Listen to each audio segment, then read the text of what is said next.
everybody, welcome back to Rain and Pours. I'm Mitch and today I've got a special little video for you all. A customer of mine at the cafe has brought down their PlayStation 5 cover and they asked me to do my bloom on that. So because these are an odd shape, it'd be really difficult to bloom on them without having the cells warping and stretching. So what I've said and what they're happy with is I've created a bloom skin and I'm going to attach that to the PlayStation cover. So these things are quite large. I didn't realize how large they are.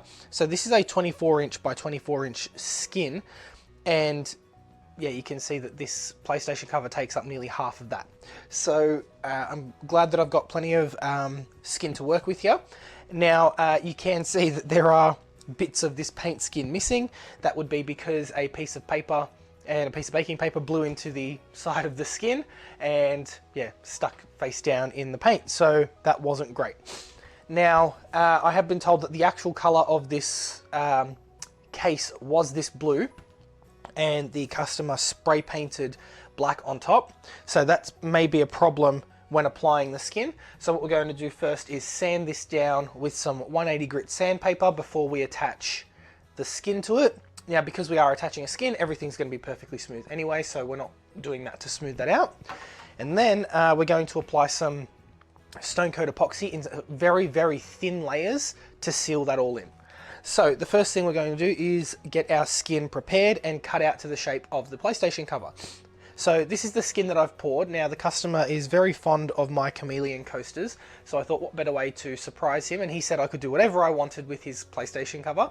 So I've surprised him by using all chameleon colors in the paint skin. So it looks very vibrant, orange, green, yellow here, and if I turn it, let me get the right light, it goes completely purple and green from the other angle. So you can see all of that vibrant color there, and then purple and green on this angle, and it shifts through several different colors. I used about 7 different chameleon pigments on this one. I don't think I filmed it, but if I did, it'll be at the start of this video like it always is, and I just don't remember if I did film it or if I just came in and poured the skin and let it to dry. Now the other thing I did with this is I used some glow-in-the-dark pigment, but I used it on the base underneath everything, so I don't know if it will be UV reactive. Apologies if my voice sounds a bit weird. I'm a little bit blocked up today. It's quite cold here and my nose isn't the best in the mornings. Okay, so the first things first is to get this paint skin off the silicone mat. So because I have a purchase over here, that's going to be nice and easy to do that. And I just want to go around the edges and peel it up from the edge, because this is a fluid art comb mat that I have cut up. I do have to be careful that it's not going to fray and tear. When you're using silicone mats, you can cut them up and use them for other things, but because the inside is usually fiberglass, that means that you're going to get fibers if you cut them, if you cut through them.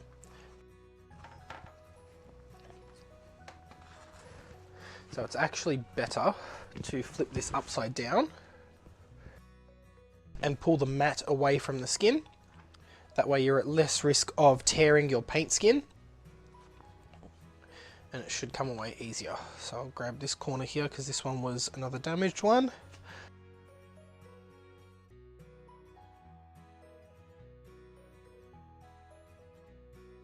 Also the little particles of paint, or the little bits of paint that get underneath the paint skin, is what's going to hold that back from coming off nice and clean.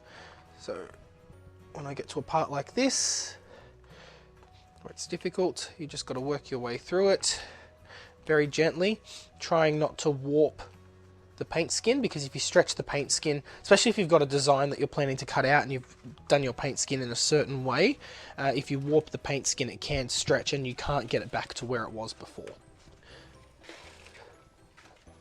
There we go.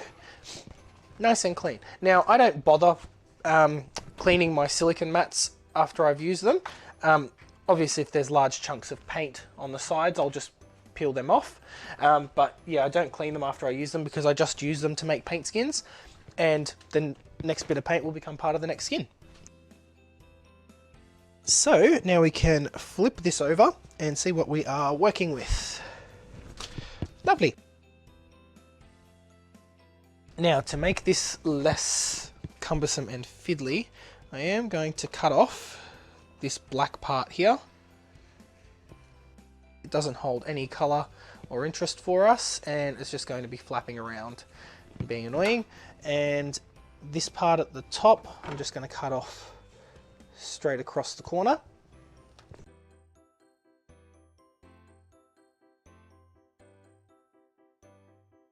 Now we get to choose which part of this paint skin we are going to use for the PlayStation cover.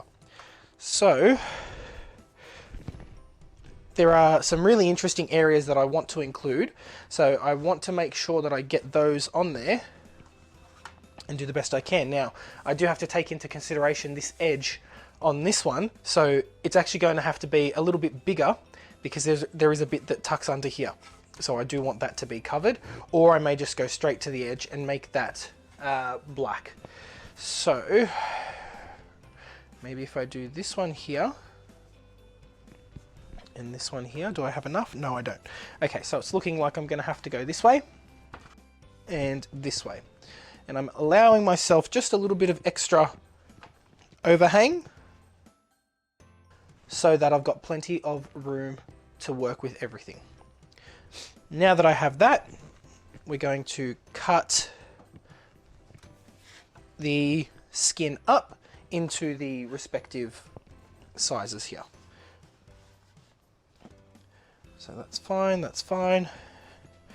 All right, so let's cut this, and I do again have to remember that this part will need to fold up. So I'm going to push that slightly down, and I'm going to have to go this way. That's it, because they're not flat, it's hard to work this out. So is that going to go there? Yes, it's got room that way, and it's got room this way. So really, I'm going to cut here. Really far out, so that way I've got plenty of extra to work with. And then I'm just going to make a rough cut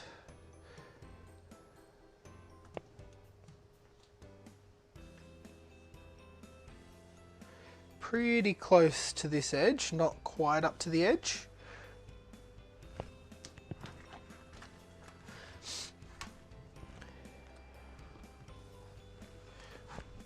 Right, this is number one, and this is number two. Now I'm going to keep these with their respective sides that they're getting attached to while we sand these down. And I'm going to keep this bit of paint skin because I can use this for my animal series. So I'm going to set that aside for the moment. And I'm going to take away my cutting mat. Now, I do have some dirty puppy pads underneath this. So I'm going to use those rather than my nice clean one on top, so I can sand back the paint on the top of these. Now what I've got is just some 180 grit sandpaper. This has just been attached to my sanding block.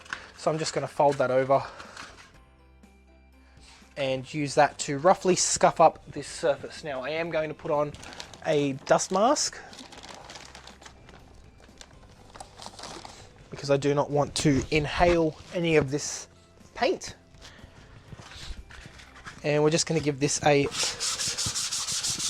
light scuff over.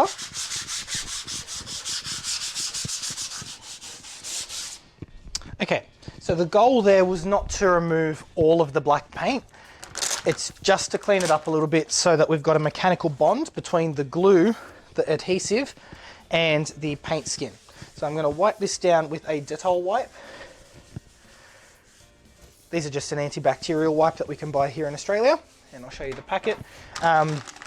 Shelley put me onto these. They're just disinfectant wipes from the Dettol brand. You can use baby wipes or anything similar.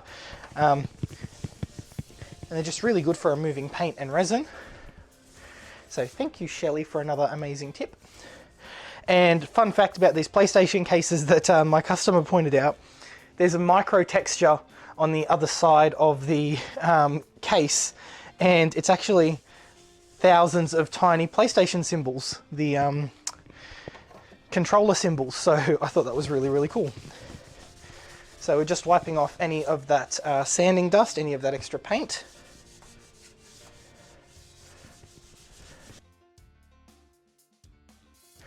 And now what we've done is we've created a nice rough surface for the adhesive to stick to. Just so I've got a nice clean workspace. I will save these on the side and use them when I'm painting again. But while I'm doing any work, that sort of finishing work, I like to have a nice clean, fresh work environment. And then I'll bring back the dirty mats when I'm doing painting and things like that. That's only going to make them even more dirty. But this way I know there's not going to be any hair or dust or anything in my nice finished pieces. Okay. Bring back my board. Alright, so I didn't realize that my program had stopped recording for whatever reason, and you missed me applying all of this to the PlayStation. So this is the first part. This is the part where the CD goes in. And that was quite a challenging process. So because it is a curved surface, trying to stick everything down and get it nice and smooth is really, really difficult. So some of the challenges I faced was on the back here. Now I'm lucky the customer isn't too fussed about the finish. So I'm not too worried. If I was doing this for paying customers, then obviously I would make much more of an effort. But he is quite understanding and knowing that, you know, sometimes not everything is perfect, but it's about how it looks on the front that matters. So the corners are difficult because they are curved. So trying to get the paint skin to wrap around is really difficult, especially without it tearing. It's almost impossible. And the disc tray here, I finished it by cutting it perfectly smooth. I didn't wrap it on the inside because I didn't know if that would affect how the disc would go in and out, and especially once I apply the epoxy. Now the other thing I did, I noticed that some of the spray paint was wearing off here and it was showing the blue underneath, so I did just paint that with black acrylic, and this part is now ready to go. So I'll show you how I did this, how I stuck it on with the second piece, and you can see that color shifting. Oh, look at that. So pretty. Love it. Right, so I'm going to put this one aside. That one's going to dry and cure for about 24 hours before I even think about applying the epoxy, and that is going to give the glue time to degas so that the epoxy doesn't turn yellow and give me any weird, you know, effects that I don't want. So the product that I started using was this all-purpose contact adhesive, but I do not recommend it. So this comes out in webs, and it's more for bonding foam to wood and things like that. That's going to be a really permanent bond. So I don't recommend anything like that. Look for a spray. When I say it comes out in webs, it's like spider webs everywhere. So it's more for not bonding smooth surfaces, I don't think. So what I ended up switching to was this Sika Spray high strength contact adhesive and some Gorilla Glue for the edges. So I'll show you how I did that right now. So this piece should be pretty damn simple. It's all one piece and it should all just go on nicely. Now the only thing I will have to look out for is this PlayStation logo, which I'll cut out with an X-Acto knife once everything is adhered, and I will do that from the back. But I'll wait until everything is completely cured and dry before I do that. So that's how I want everything to sit. We'll flip it over, flip it up here. And I'm going to take this off screen to spray the adhesive so that I don't get any on my working mat. And I'm just going to allow this to air off. It says that if you bond the two surfaces while it is wet, you don't get a very good bond, so you do need it slightly tacky. Where did that come from? That's a piggy logo. Ah. And that is pretty much tacky right now. So the way I'm going to apply this is to flip this upside down, position it from one end. Just get it in the right spot. Stick that end slightly down, then flip it over and gently use my hand to work it along the surface so that I don't get any bubbles.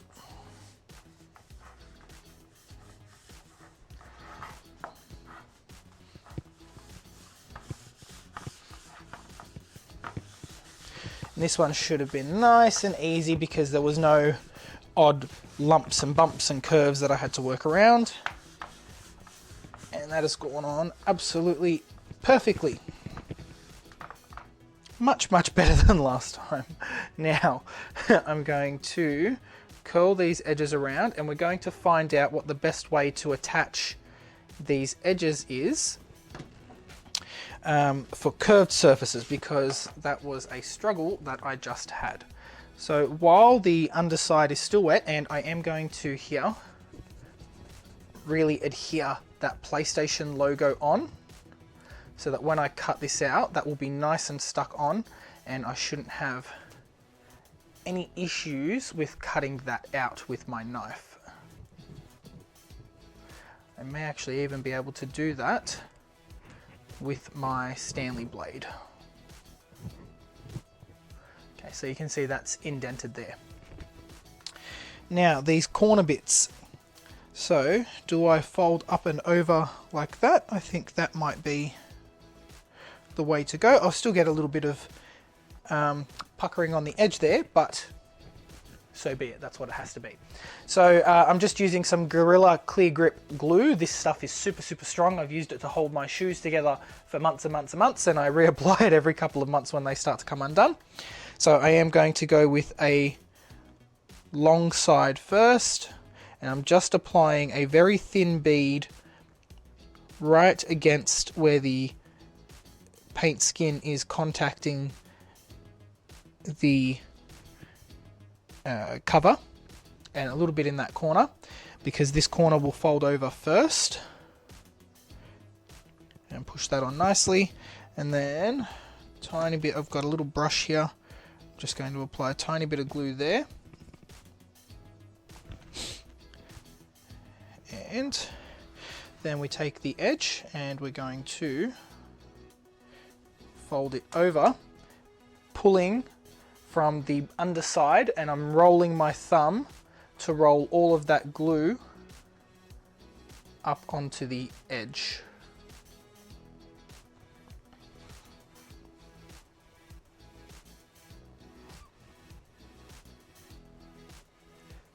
Okay, now once it's there, you're going to get glue on your fingers.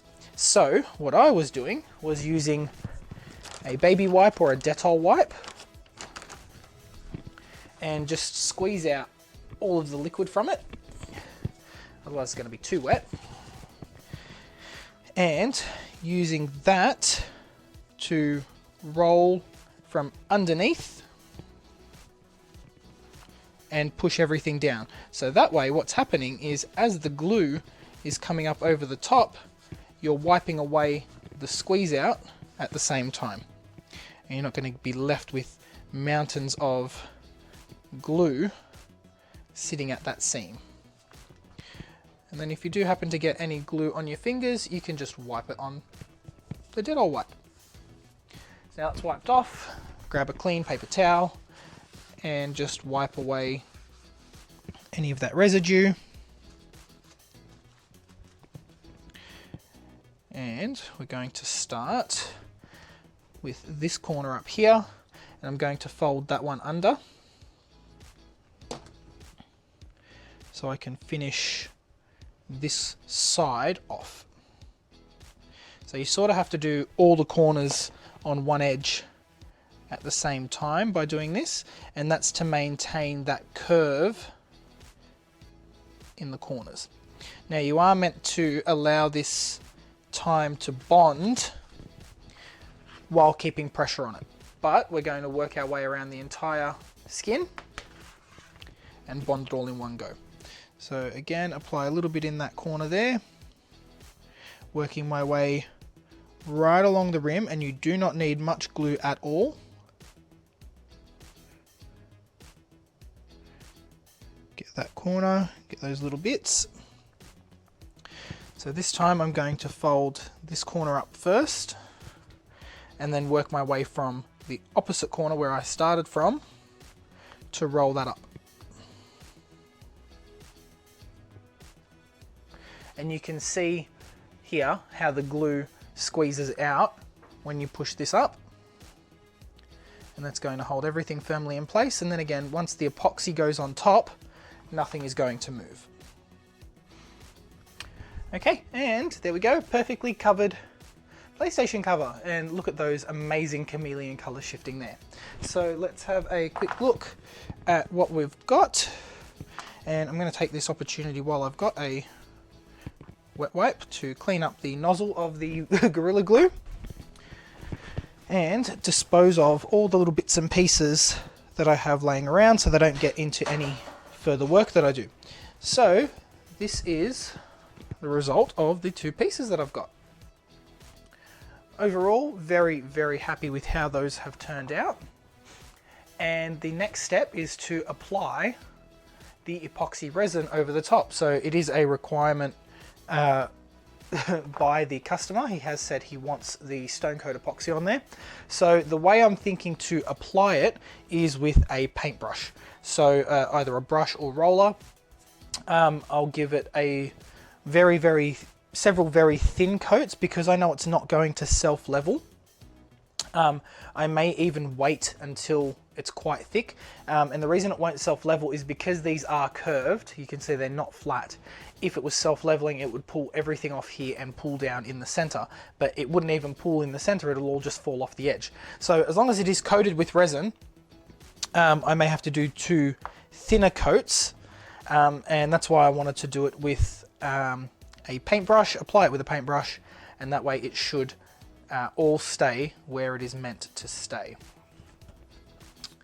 Okay, so let's let this dry for 24 hours, and this is what the backs look like. Obviously, it's a little bit messy, but the back of artwork is not usually incredibly clean.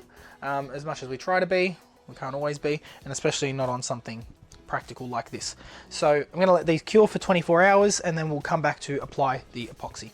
So now it is time for the moment of truth to see if I can apply some epoxy resin to these curved surfaces. So the resin I'm going to use is my Stone Coat Countertop Epoxy, and this is a 1:1 ratio, and you can see here it says Stone Coat Epoxy, heat resistant. This is the one that you want if you want something that's really durable and heat resistant. This is the one that I use for all of my coasters, and it's never failed me yet, so I'm really happy with this product. And I'm going to be using that to coat my PlayStation cover here. So the very first thing I'm going to do is get everything wiped down and clean. So to do that, I'm going to use some Dettol wipes. Again, these are the Dettol antibacterial wipes that you get here in Australia. I don't know if these are available anywhere else in the world. And I was using baby wipes, but I found out that baby wipes have oil in them, and that can cause some spots and things depending on which brand that you get. So these Dettol wipes are great. They're antibacterial, they don't contain any oil, and I believe they are alcohol based. So I'm just going to use this to go over my entire piece, wiping the front, the back, the sides. Now, one thing that I'm doing differently this time is I'm not taping anything up on the back here, because I do want the epoxy to come underneath the paint here and seal everything down. So I've got some disposable plastic bowls underneath that I usually use to prop everything up. That's just going to hold everything up off the bench. And I am hoping we can apply a really, really thin layer of this stone coat resin, and that it won't slide around too much. So what I may even do is wait until it has thickened slightly before I apply it. So we're just going to see how it goes. I'll mix some up. We'll see how it applies. If it looks like it's going to be sliding everywhere and falling off onto the bench, I'll wait about an hour and then come back to it and try and reapply. So the important thing with this is that I've got my cover suspended high enough up off the bench, because this side does have a lower edge. So I've just propped that up a little bit higher so these are almost level. Now I was considering using a brush to try and brush the epoxy on, so we're going to give that a go. This brush has had a good run with some varnish and things, so I'm just going to pluck out any bits of fluff and fur, and I'm doing that away from my PlayStation covers. Any chunks that may be in there, that's looking pretty good, but I don't know if I'm actually going to use that or if I'm just going to use my hands. I think I'm just going to go with my hands because I'm comfortable with that. Now for these two PlayStation covers, I do not need much epoxy at all for this, so I'm only going to mix up a small amount, and I'm taking the route of people that make tumblers where they do a very light pool coat. So what they do is they put the epoxy on one end and then they just use their fingers or their gloved hand to drag the epoxy over the surface, and that gives them a really nice thin coat that doesn't move around and doesn't self-level too much. So I'm going to take that approach and hope that that works. Now my main concern with this is not epoxying too much inside this opening here where the CD goes in, because I do want it to still be functional at the end. Okay, so for this, I think I'm only going to mix up maybe 30 milliliters of epoxy total, which really isn't that much, and I don't know if I can actually measure out that little. So in that case, I'm going to have some backup tiles, if I have any that need resin, just in case I do have some left over, and I've got some here on my drying rack, so I'll make room for that. And if I need to, I'll bring those over and I'll apply the leftover resin to those tiles. So always have a backup plan and somewhere to put your leftover resin if you have it. So I'm going to first measure into my little cup here a teeny tiny amount of glitter, like I do for all of my pours, unless specifically requested otherwise. And then I'm going to measure out part B first, which is the thinner part. And because my cup only goes in 10 ml increments starting at 30 mils, I'm going to mix up 60 milliliters of resin. Now I am hesitant to use the heat gun on this because I don't want the resin to be liquid and flowing, contrary to what we normally do, where we normally want it to flow evenly into a thin coat. This time I want it to sort of hold its shape. I want it to be thick, but still applicable to the surface. So I'm just making sure that the bowls are well in from the edges so that when I epoxy those sides underneath, it's not going to epoxy them to the bowls, although they should come off rather easily. So at this stage I'm going to move my drill out of the way because I don't need it. Normally what you would do is you would mix your resin for 3 minutes or until you don't see any strands of unmixed resin in there. With smaller amounts that can be a little bit difficult because the bubbles introduced make the mixture go cloudy, which is also what happens when you see the little string bean bits of resin in there. But to take care of that and make sure everything is mixed, we're going to chop that in on the surface with our fingers.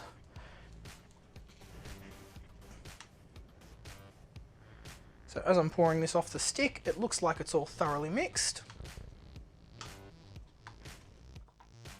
And as I'm going along, you can see that I'm scraping the bottom of the jar, of the cup, sorry, and I'm pushing the stir stick against the side of the cup and scraping all of that back into the mixture so that everything is fully combined. Right. Now this does have a fair few bubbles in there, so we're not too fussed about that because we are going to get those out with our handy heat torch. So all that's left to do now is to apply the resin. So I may just start at the top here, put on a very thin coat, and I think I'm just going to pick this up and smear it on with my hands. And instantly it transforms all of those amazing chameleon colors on the surface there. They do react best under a coat of varnish or resin to give that light a chance to pass through something and throw off all of those other colors.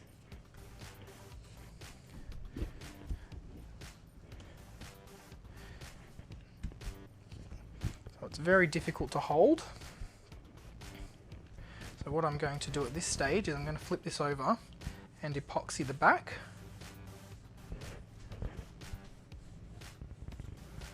And the sides. So just scraping epoxy from the top there, bring it underneath. And what this is going to do is seal in all of that glue and seal those edges down.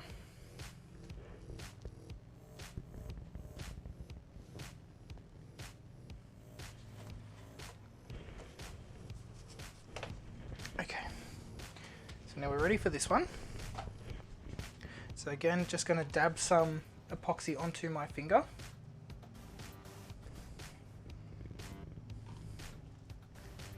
And seal all the way under here.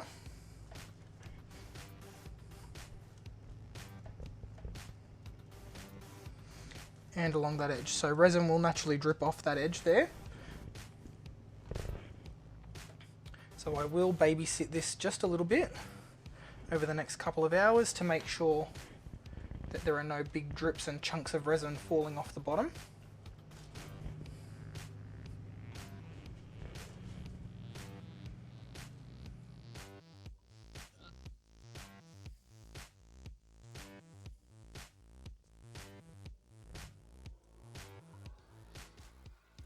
Again, this is just to seal that paint on there, an extra layer of glue to hold everything on.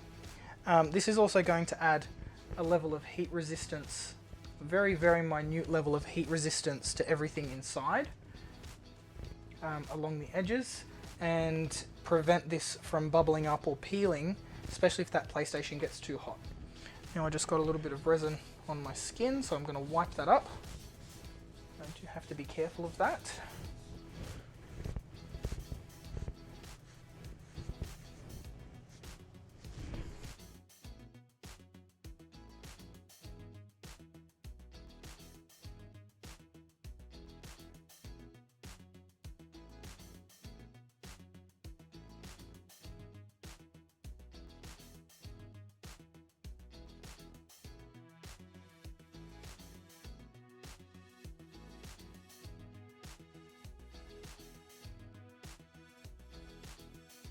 So we're going to let this sit. I'll come back in about an hour and have a look at how everything is going, and just double check any of these lumps and bumps to make sure that they're not errors in the resin, they're not air bubbles.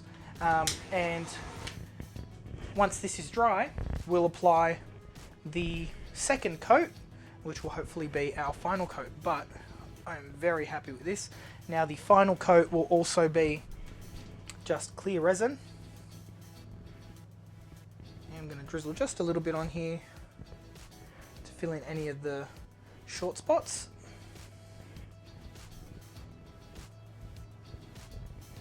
But I don't want too much again, because I don't want this dripping off and pooling underneath.